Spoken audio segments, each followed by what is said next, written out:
Hi everyone, this is Locked and Loaded. A quick report on how Macbet went on the weekend, and a couple of horses for you to follow, and that's why we call it Locked and Loaded.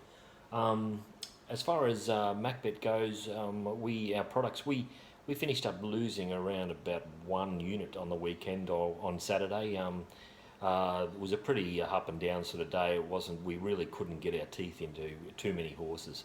As far as Macbet Two of the Best goes, the first one was Jemadar on the weekend.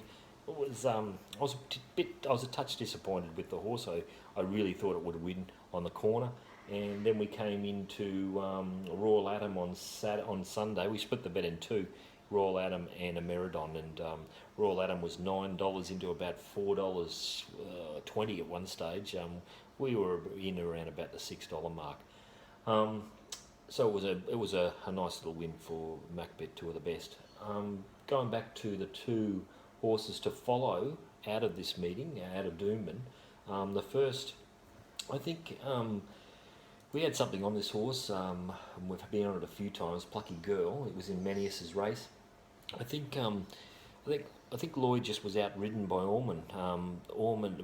Lloyd went forward like he should have in the first 100 or so, and then he really wanted to grab hold, and he just let a couple of horses go around him, and then he let the favourite go around him, and the favourite ended up in an absolute perfect position. He could have made Manius work a little bit to get around him, and he just let him do it, and he got a couple of lengths at start on Plucky Girl Ormond, and he was able to hold him off. And I would have thought it might have been the other way around. That Plucky Girl may have been in front of Manius, at least even anyway, in the run. So we're going to put her down as a black booker. The other one was Gemiden, the one that we backed for two of the best. This race, they looked like they went fairly fast, but they didn't. They was well rated the leader, and it kicked. Gemiden did a strange thing around about the 700.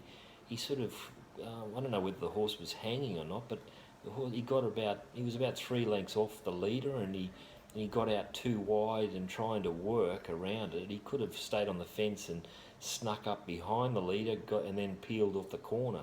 But he actually, he just didn't know I didn't know what he was doing, sort of thing. He's been riding fantastic. There's nothing against. I'm not saying anything against how he's been riding in the past.